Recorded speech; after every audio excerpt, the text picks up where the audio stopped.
अति आपल्या भाग्याचं भाग्य बनवून घेण्याचं श्रेष्ठ युग आहे आणि या युगामध्ये दोन कार्य परमात्मा करतात. एक परमात्मा पालना करतात आणि दुसरी समस्यातून मुक्त होण्यासाठी शक्ती बनवतात.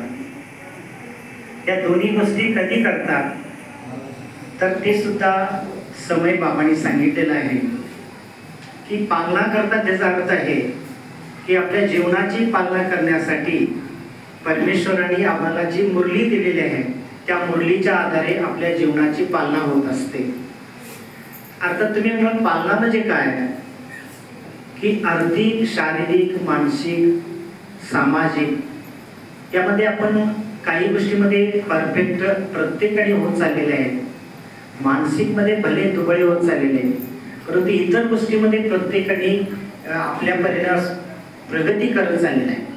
परंतु पाहायला गेलं तर ती प्रगती आपण प्रगती समजत बसलेलो आहोत. परंतु समस्यातून मुक्त होण्यासाठी एकच मानसिक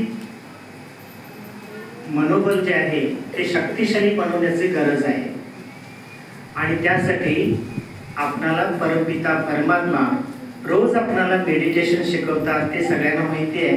याच्यातून आपली मानसिक सोल्युशन कोण करणार करण्यासाठी आपण बाहेर अनेक पद्धतीनं मार्ग अवलंबन करत आहोत. कुठं पंचांग बघा, कुठं भविष्य बघा, कुठं काय म्हणतात त्याला, अशा गोष्टी आपल्यावरती येत आहेत. त्यासाठी त्या गोष्टीतून आम्ही मुक्त होण्याचा ते प्रयत्न करत असतो. परंतु काही काळासाठी होतं, परंतु सदा काळासाठी होण्याचा एकच मार्ग कोणता असेल तर बाबाची मुरली.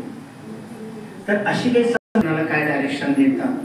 आठवड्यामध्ये ज्या घटना घडतात त्या घटनेचं उत्तर प्रत्येक रविवारी अव्यक्तवाणीमध्ये बाबा देतात. परंतु अव्यक्तवाणीचा संग्रह बाबांनी भरपूर करून दिलेला आहे आणि ते अभ्यास करण्यासाठी आम्ही खरेदी करून घरात पण ठेवलेला आहे. परंतु त्यावेळेला त्याची गोडी वाटत नाही. परंतु समस्या आठवड्याला आल्यानंतर जी रविवारची वाणी असते ती पण अव्यक्तवाणीच असते आणि घरामध्ये पण संचय करून ठेवलेली अव्यक्तवाणीच असते. परंतु रविवारच्या वाणीमध्ये आणि त्या घरातल्या वाणीमध्ये फरक काहीच नसतो. परंतु प्रत्येक रविवारीच बाबांनी आम्हाला ती वाणीचं प्रबोधन करत असतात आणि ते करण्यासाठी कोणतरी आपल्या टीचर पण निमित्त असतात आणि त्याचा जर अभ्यास केला तर अति कोणत्याही कडे हात पसरण्याची गरज नाही आहे. कोणतेही प्रॉब्लेम होऊ नये त्या प्रॉब्लेमचं उत्तर त्या अव्यक्तवाणीमध्ये आपल्याला मिळतं. मी तरी तो अनुभव करत असलेला आहे सध्या आणि त्यामुळे फार फ्रेश वाटतं. आणि ती मुरली पण अशी आहे की आपण उठल्यानंतर अमृतवेला झालं की आम्ही मोबाईलवरती मुरली ऐकायला सुरू करतो किंवा वॉकिंगला जाताना सुरू करतो आणि परत क्लासमध्ये येऊन बसून ऐकत असतो. त्याचा प्रभाव इफेक्ट आपल्या मनावरती इतका होत नाही, कारण आपण त्याचं चिंतन करत असतो. वॉकिंग करत इकडं बघ तिकडं बघ करत असतो. परंतु न अगोदर आंघोळ करून आपण वॉकिंग करून सगळ्या चहा पाणी करून जेव्हा क्लासमध्ये येतो आणि ज्या दिवशी आपण ती मुरली न ऐकता ऐकतो बहिणींच्या मुखातून किंवा बाईंच्या मुखातून, तेव्हा इतका मोठा इफेक्ट होतो की बाबांनी मला खरोखर त्याचं उत्तर दिलं.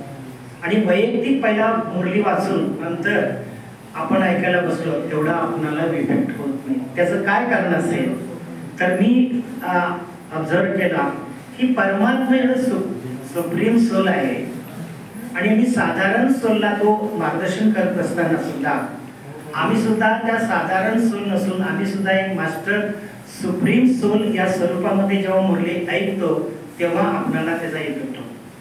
नाहीतर आहे मुरली नियम पद्धतीनं तर त्याचा इफेक्ट आपल्यामध्ये होत नाही आहे.